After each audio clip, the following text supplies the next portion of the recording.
Friends, जब आप अपने लिए कोई मोबाइल परचेस करने जा रहे होते हैं तो सबको तो मैं नहीं कह सकता, मगर 70 से 80% लोग अपने लिए सही प्रोसेसर को चूज नहीं कर पाते। यह उन गलत प्रोसेसर को चूज कर लेते हैं जो आने वाले समय में उनके मोबाइल को स्लो करने वाला होता है। अगर आप ऑनलाइन शॉपिंग कर रहे होते हैं तो ई कॉमर्स की वेबसाइट से प्रोसेसर के कुछ स्पेसिफिकेशन को देख के प्रोसेसर को परचेस कर लेते हैं, या अगर आप ऑफलाइन परचेस कर रहे होते हैं तो सेल्समैन के कहने पे आप कोई गलत प्रोसेसर अपने लिए सेलेक्ट कर लेते हैं। इसलिए आज का ये वीडियो मैं प्रोसेसर और उसके कंपोनेंट पे बहुत ही सिंपल भाषा में बना रहा हूँ। इस वीडियो को पूरा देखने के बाद ना तो सिर्फ आप अपने लिए एक अच्छा प्रोसेसर सेलेक्ट कर पाएंगे, बल्कि दूसरों को भी बता पाएंगे कि एक अच्छा प्रोसेसर सेलेक्ट करने के लिए किन किन कंपोनेंट को देखना होता है। दोस्तों, आप अपने मोबाइल में बहुत ढेर सारे काम कर लेते हैं, जैसे गेम खेलना, मूवीज देखना, सॉन्ग सुनना या देश और दुनिया में कहीं भी बात कर लेना। क्या आपको पता है ये सारे काम आप अपने प्रोसेसर के वजह से कर पाते हैं। टेक्निकल भाषा में इसको CPU यानी सेंट्रल प्रोसेसिंग यूनिट कहते हैं, और लेमैन भाषा में आप इसको ब्रेन ऑफ द मोबाइल कह सकते हैं। आपने किसी प्रोग्राम पे क्लिक किया नहीं कि वो प्रोग्राम चलने लगता है, और ये प्रोसेसर सेकंड के 1000वें भाग में इसको कर देता है। जैसे गेम, कैमरा या कोई सॉफ्टवेयर वो तुरंत चलने लगता है। तो दोस्तों, चलिए करते हैं वीडियो को शुरू।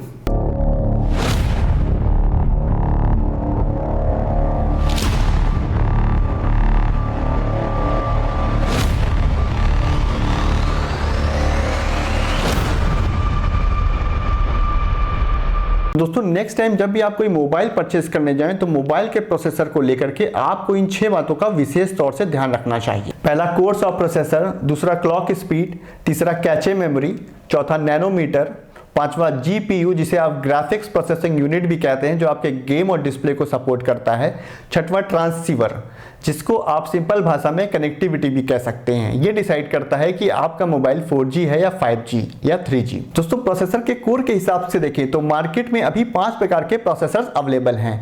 पहला है सिंगल कोर प्रोसेसर, दूसरा है डुअल कोर, तीसरा है क्वाड कोर, चौथा है हेक्सा कोर, और पांचवा जो सबसे लेटेस्ट है वो है ऑक्टा कोर। अब आप प्रोसेसर के कोर्स को टेक्निकल भाषा में प्रोसेसर के ट्रांजिस्टर्स भी कह सकते हैं। तो दोस्तों, सिंगल कोर प्रोसेसर को आप इस तरह से समझ सकते हैं, जैसे किसी भी व्यक्ति का एक हाथ है तो अब उसको सारे काम एक हाथ से ही करने पड़ेंगे।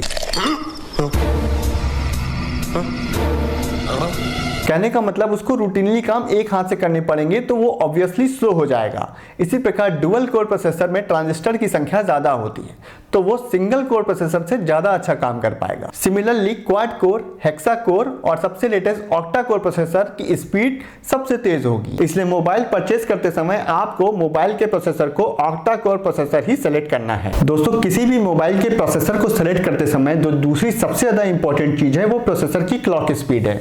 इसे आप सिंपल भाषा में ये कह सकते हैं कि प्रोसेसर के कोर्स के काम करने की क्षमता को नापने की इकाई को क्लॉक स्पीड बोलते हैं। जैसे आप स्पीड को किलोमीटर पर आवर्स में नापते हैं, उसी प्रकार मोबाइल के प्रोसेसर की स्पीड को क्लॉक स्पीड में नापते हैं। ये जनरली मेगाहर्ट्ज में या गीगाहर्ट्ज में होती है।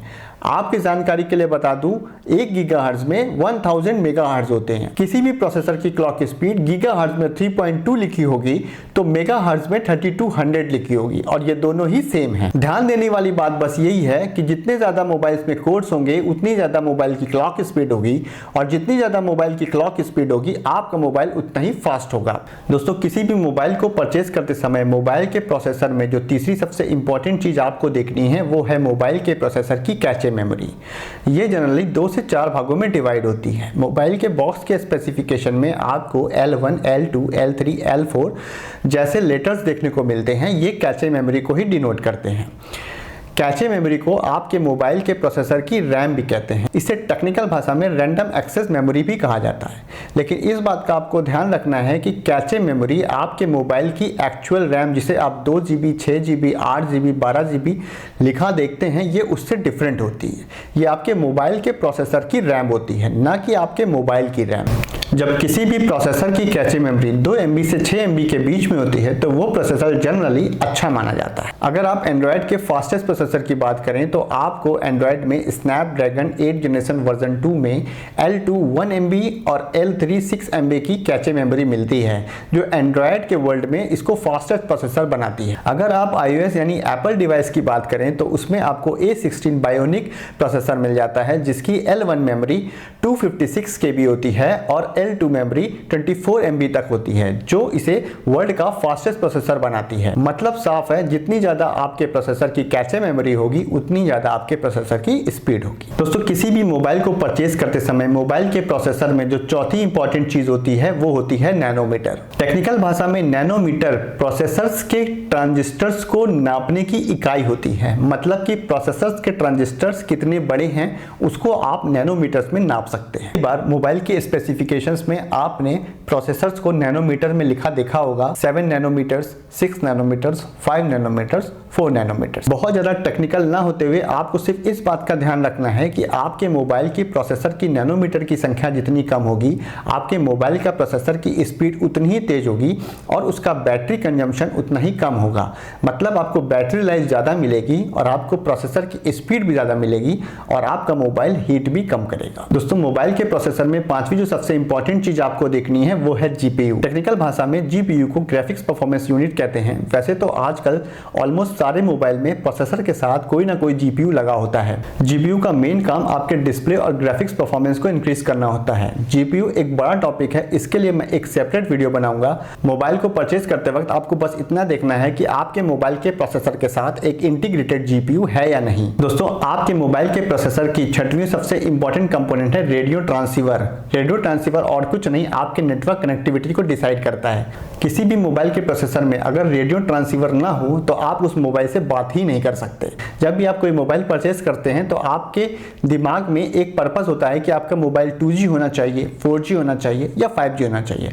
आपको बस रेडियो ट्रांसीवर में इतना ही देखना है कि आपके मोबाइल का नेटवर्क 4G है, 5G है या 3G है। तो दोस्तों, किसी भी मोबाइल को परचेज करते समय अगर आपने मोबाइल के प्रोसेसर के इन 6 कंपोनेंट को ध्यान में रखा, जैसे course of processor, clock speed, cache memory, nanometre, GPU और ट्रांसीवर, इन 6 बातों का अगर आपने ध्यान रखा तो आप अपने लिए हमेशा एक परफेक्ट प्रोसेसर को चूज कर पाएंगे। दोस्तों, मुझे उम्मीद है कि इस वीडियो में आपको मोबाइल के प्रोसेसर को लेकर सारे डाउट्स क्लियर हो गए होंगे और नेक्स्ट टाइम जब आप कोई मोबाइल परचेज कर रहे होंगे तो आप अपने लिए एक बेस्ट प्रोसेसर सेलेक्ट कर पाएंगे। तो वीडियो में दी गई जानकारी अगर आपको पसंद आई हो तो वीडियो को लाइक जरूर कीजिएगा।